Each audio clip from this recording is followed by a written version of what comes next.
What's up, family? Buddy from Farming with the Fam. Last week we talked about container gardening, we talked about starting seeds and seed starting trays, and we talked about transplanting plants from the starting trays into 4-inch pots and even bigger pots. This week we're going to talk about the medium in which we grow these plants. We're going to talk about the soil, and we're going to explain the difference between soil and dirt. And I'm going to show you how I go about amending my soil. Hey everyone, it's Sylvia. So I was one of these people who did not understand the difference between dirt and soil. And so I've been talking to Badi to try to learn more about it and also doing some research of my own, right? So I've been reading this amazing book called Indigenous Food Sovereignty in the United States, edited by Devin Mahesua and Elizabeth Hoover. And I was reading this really fascinating and wonderful article called On Intimacy with Soils by Devin G. Pena. And so one of the points that the author makes in the essay, right, is that soil is so critical, right, to how nutritious our food is. So he says that a lot of scientific research has determined that soil quality is a direct indicator of nutrient density in foods. So I wanted to put that out to Badi and ask him what he thought about that and why that is, if he has any ideas on why the soil creates a higher nutrition in the food that grows in it. Yes, that's excellent excerpt that you just read there, and it's so important. Soil is the most important part of growing plants and growing food, growing vegetables and fruit as well. And the reason is because of the symbiotic relationship of the plant and the microbes and the bacteria and the beneficial fungi in the soil, the microbes. And what they do is they break down the sugars that the plants make as part of the process of photosynthesis. They feed the microbes sugars, and they break down all of the nutrients in the soil so that the plant can uptake those nutrients and be healthy, and they can ward off disease, and they can ward off droughts, and they can survive and be nutrient dense, like you said. So I'm here with my helpers, and they're going to help me illustrate the difference between soil and dirt. First, take a look at this. What do you think this is? You think this is soil, or do you think this is dirt? It's dirt. What do you think it is? It's dirt. How about Dirt. Oh, aren't you guys smart? Yes, this is dirt. Feel it. It's What does dirt. it feel like? It's like sandy. Yeah, this is dirt, and there's barely any nutrients in this. You can't really grow anything. Maybe you can put some sod down over this. This is what they put all around new developments, new houses, new buildings, and then they put some sod over it. But you can't really grow anything. You might be able to grow some weeds, but it's pretty much dead. There's no life in it. Now, if that was dirt, then what must this be? It's soil. Soil, exactly. Boy, you guys are smart. And as you can see, it's full of organic material. And obviously you can't see the microbes that are in here, but this is healthy and alive. Yeah, what does that feel like? It feels so.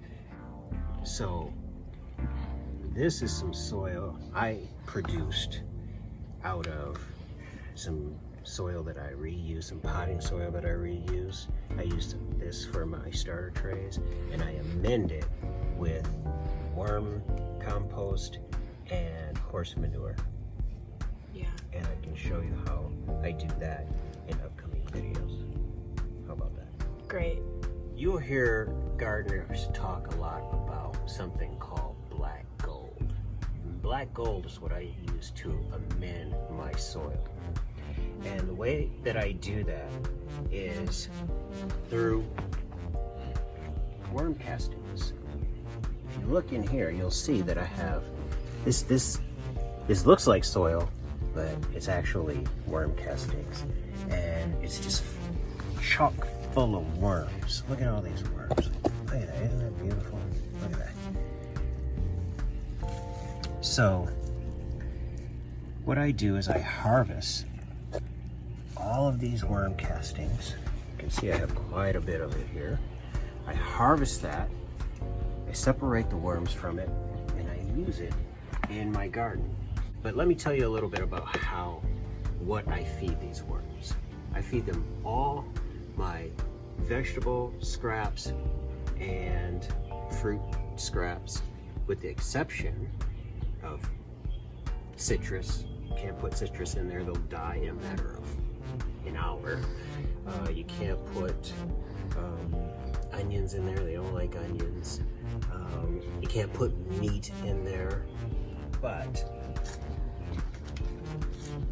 you can put avocados, and believe me, they will break this seed down. You wouldn't think it, but they do. Takes a while, but they do. Got avocado. I have an old apple core I'll toss in there. Some carrots and some leafy greens. Stems from some greens we had the other night. And what I do is I'll put that in there, and I will, I'll put some water in there, maybe just to force them to come up out of the castings, and they get to work breaking that down. Another form of black gold is composted horse manure. Come over here. Let me show you this. This is horse manure that has been broken down by worms and other insects and time. And this is also another form of what we call black gold. Look at that. And this is another amendment that I add to my soil. Form of black gold is what I call funky juice.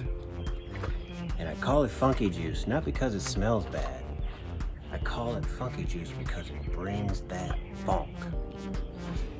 Let me show you how I create this funky juice.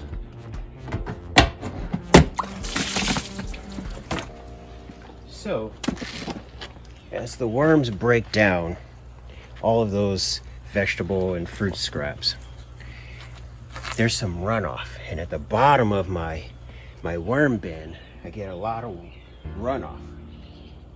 And I store it, I save it, and I create what's called compost tea.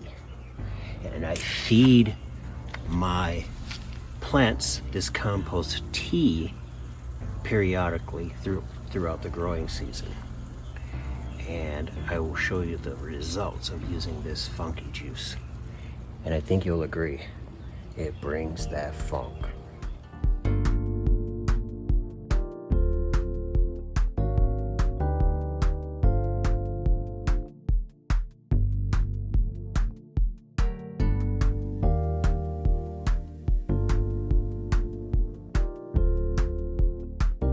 Next episode, I'm going to show you how to make your own compost and how to regenerate your soil.